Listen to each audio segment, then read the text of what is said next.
Selamat pagi para pecinta bola Indonesia. Semoga kita semua sehat dan selalu berlimpah rezeki. Amin ya.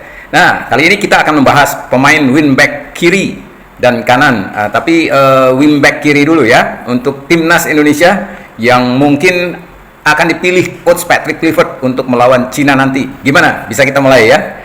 Oke, apabila semua pemain dalam kondisi fit, berikut beberapa nama pemain yang bisa menjadi pilihan Patrick Kluivert untuk posisi wingback timnas Indonesia saat menghadapi Cina pada 5 Juni 2025. Sudah dekat ya, 2 hari lagi nih. Oke, wingback kiri ya. Kita punya nama yang terkenal nomor 1 itu Pratama Arhan, pemain yang dikenal dengan lemparan jauh dan kontribusi ofensifnya ya. Kemudian yang kedua itu Shane Patinama, memiliki kemampuan bertahan yang solid serta bisa membantu serangan. Dan yang ketiga, ini yang paling seru, yaitu Calvin Verdong ya, pemain naturalisasi yang bisa memberikan stabilitas di sisi kiri. Sementara di wingback kanan nanti yang juga akan kita bicarakan, yaitu ada satu Asnawi Mangku Alam, kapten timnas yang memiliki kecepatan dan daya jelajah. Beliau dulunya kapten timnas ya. Kemudian yang kedua Yakob Sayuri, pemain yang bisa beroperasi sebagai wingback dengan kemampuan menyerang yang baik ya. Dan ketiga ini Dean James, pemain yang bisa menjadi opsi alternatif ya sebenarnya ini dengan kemampuan bertahan yang cukup baik ya. Nah, skuad timnas Indonesia telah dipersiapkan dengan baik untuk laga ini ya, meskipun ada beberapa pemain yang absen karena cedera dan akumulasi kartu. Ya, semoga pilihan yang dibuat oleh Kluivert bisa membawa kemenangan bagi timnas Indonesia. Tetapi bicara mengenai wingback kiri ya, saya kira yang akan diturunkan adalah Calvin Verdong ya, dengan segudang pengalamannya serta performanya yang baik di timnas Indonesia selama ini, belum ada yang bisa menyaingi dia ya. Nah, ini baru yang kedua adalah akan terpilih Dean James, terakhir adalah Shane Patinama. Bagaimana menurut Anda? Nah, ini tapi sebelumnya mari kita lihat dahulu kelebihan 3 pemain wingback kiri ini. Agar pilihan ini cukup masuk akal mengingat performa dan pengalaman ketiga pemain ini. Ya, berikut kelebihan masing-masing pemain ya. Calvin Verdong ya, kita jelas sudah nggak ada pilihan nih, nomor 1 ya. Pengalaman tinggi bermain di Eredivisie bersama Nijmegen. Verdong memiliki jam terbang yang lebih banyak dibandingkan bek kiri lainnya ya. Terus dia bermain secara konsistensi ya, hampir selalu tampil stabil dalam setiap pertandingan ya, baik dalam bertahan maupun membantu serangan. Nah, dia juga eksekutor bola mati loh, memiliki kemampuan dalam mengambil tendangan bebas dan umpan silang yang akurat ya. Kemudian dia juga punya kemampuan bertahan ya. Kita lihat waktu Indonesia melawan Bahrain terakhir itu ya, luar biasa ya. Larinya cepat banget ya, handal dalam man to man marking, zonal marking serta tackling yang efektif ya. Nggak ada lawan ya. Dia adalah back kiri atau wingback kiri timnas Indonesia nomor 1 ya.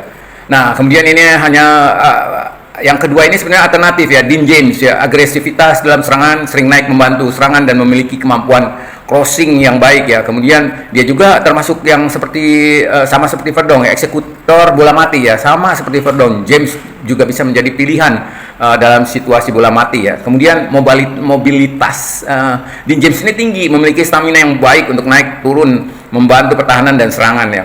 Nah, yang ketiga adalah Shane Patinama ya. Fleksibilitas posisi untuk Shane ini bisa bermain sebagai bek kiri maupun gelandang bertahan, sehingga memberikan opsi taktik lebih beragam bagi pelatih ya. Kemudian dia juga ini bisa menjadi keseimbangan bertahan dan menyerang ya, mampu menjaga keseimbangan antara bertahan dan membantu serangan. Nah, Shane Patinama juga dia itu ketenangan dalam penguasaan bola ya, tidak mudah panik saat ditekan lawan, sehingga bisa menjaga ritme permainan. Jadi ini ketiga wingback yang luar biasa ya, dengan kombinasi pengalaman, konsistensi dan kemampuan teknis yang dimiliki ketiga pemain ini ya. Patrick Kluivert memiliki opsi yang solid untuk menghadapi Cina pada tanggal 5 Juni 2025 nanti ya. Nah, saya yakin pilihan di atas akan sangat menarik perhatian para penggemar sepak bola Indonesia ya. Namun semua sesuai strategi atau formasi timnas yang akan digunakan. Maka apabila Kluivert menggunakan 3-5-2, maka kemungkinan Dean James bisa didaftarkan dan diposisikan sebagai penyerang bersama penyerang lainnya termasuk Ole Remeni ya. Nah, dan ini berarti Dean tidak didaftarkan sebagai wingback kiri, posisinya bisa digantikan oleh Arhan Pratama. Jadi ini semakin menarik ya. Bagaimana menurut Anda? Dan tolong berikan komentar Anda ya. Siapa tahu Anda sebagai pecinta sepak bola punya penilaian yang lebih baik dari saya. Oke? Nah, kita lanjut ya. Perlu kita ingat ya, kelebihan dari Arhan Pratama, sebab dia juga akan lebih mungkin untuk posisi wingback kiri. Nah, jika Patrick Kluivert memilih formasi 3-5-2, maka peran wingback kiri akan semakin krusial dalam membantu serangan dan bertahan. Nah, Pratama Arhan adalah pilihan yang sangat masuk akal untuk posisi wingback kiri ini. Berikut beberapa kelebihannya ya. Kelebihan Pratama Arhan ya. Dia memiliki lemparan ke dalam mematikan ya. Salah satu keunggulan terbesar dari Arhan adalah kelemparan ke dalam yang jauh dan akurat. Seringkali menciptakan peluang gol bagi timnas Indonesia dan juga tim di klubnya ya. Nah, ini luar biasa. Yang kedua itu kecepatan dan mobilitas tinggi ya. Arhan memiliki daya jelajah yang luar biasa, mampu naik membantu serangan dan cepat kembali ke posisi bertahan ya. Ini benar-benar nggak mau menyerah dia ya, tipenya seperti itu. Dia punya motivasi yang kuat untuk itu. Nah, yang ketiga, tendangan kaki kiri dari Arhan ini kuat ya, kaki kirinya kuat. Ia memiliki tendangan kaki kiri yang keras dan akurat, baik dalam situasi open play ya, atau ketika bermain secara terbuka maupun dalam kondisi bola mati. Ini bisa jadi senjata juga untuk Arhan ya, menaklukkan lawan-lawannya. Nah, yang keempat, keseimbangan bertahan dan menyerang. Nah, kalau kita lihat dia ini Arhan ini mampu menjaga keseimbangan antara bertahan dan menyerang, menjadikannya aset penting dalam formasi 3-5-2 ya.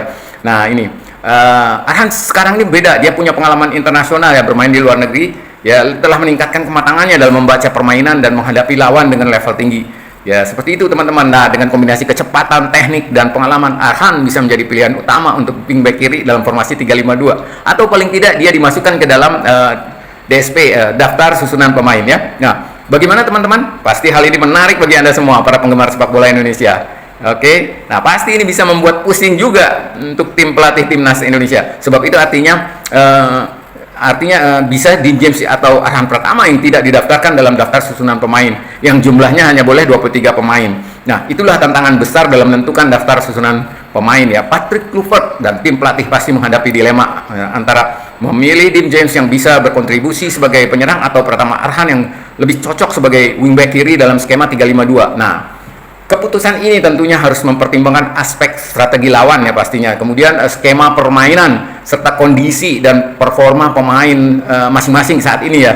Nah, itu yang kita nggak tahu ya semua. Nah, jika tim ingin mengutamakan ketajaman serangan, maka Dean James bisa lebih diprioritaskan. Tetapi jika keseimbangan pertahanan lebih penting, maka Pratama Arhan menjadi pilihan yang lebih aman. Dengan hanya 23 slot dalam daftar pemain, pemilihan ini bisa menjadi salah satu keputusan paling krusial dalam laga melawan Cina ya. Nah, bagaimana menurut Anda? Apakah Kluivert akan lebih fokus ke serangan atau kestabilan pertahanan untuk pertandingan nanti ya? Nah, ini sebenarnya pertanyaan yang semakin menarik ya. Saya yakin Kluivert akan lebih menyerang ya, namun tetap menjaga kestabilan pertahanan juga. Dan juga bisa menjadi pertimbangan adalah mengapa Arhan Pratama bisa semakin dipilih masuk dalam DSP, karena ini pertandingan melawan Cina itu bermainnya di Stadion Utama Gelora Bung Karno yang bisa membuat para pemain seperti Arhan Pratama, Asnawi, dan juga mungkin Yaakob Sayuri ya, David Beckham itu bisa menggila permainannya di Gelora Senayan ya, karena bermain di dalam supporter sendiri ya, supporter yang mereka sudah kenal dan lapangan yang sudah mereka kenal juga. Selain itu adalah pendekatan yang cukup masuk akal mengingat gaya permainan Kluivert yang selalu mengedepankan serangan cepat dan efektif. Ya, jika strategi ini benar-benar diterapkan, maka kemungkinan besar kombinasi antara Dean James sebagai penyerang dan Arhan Pratama sebagai wingback kiri bisa menjadi pilihan yang menarik ya. Dengan Arhan yang rajin naik membantu serangan, memiliki kelemparan ke dalam yang mematikan, serta Dean yang bisa menjadi ujung tombak bersama Oli Romani mungkin ya, timnas Indonesia bisa menghadirkan ancaman nyata bagi Cina. Benar ini. Namun keseimbangan tetap harus dijaga ya. Kita memang boleh saja optimis, tapi kita tidak boleh meremehkan Cina ya. Nah, karena Cina dikenal memiliki transisi serangan yang cepat ya. Keputusan ini tentunya akan bergantung pada banyak faktor, termasuk kondisi fisik pemain, hasil analisis kekuatan lawan, serta kebutuhan taktikal saat pertandingan berlangsung.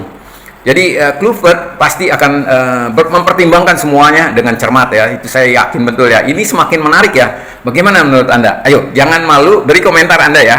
Siapa tahu ada poin lain dan berbeda yang ingin Anda tambahkan. Nah, baik, teman-teman, sampai di sini dulu teman-teman. Sebagai penutup dari saya, salam sehat selalu dan tetap semangat selalu. Salam, bye.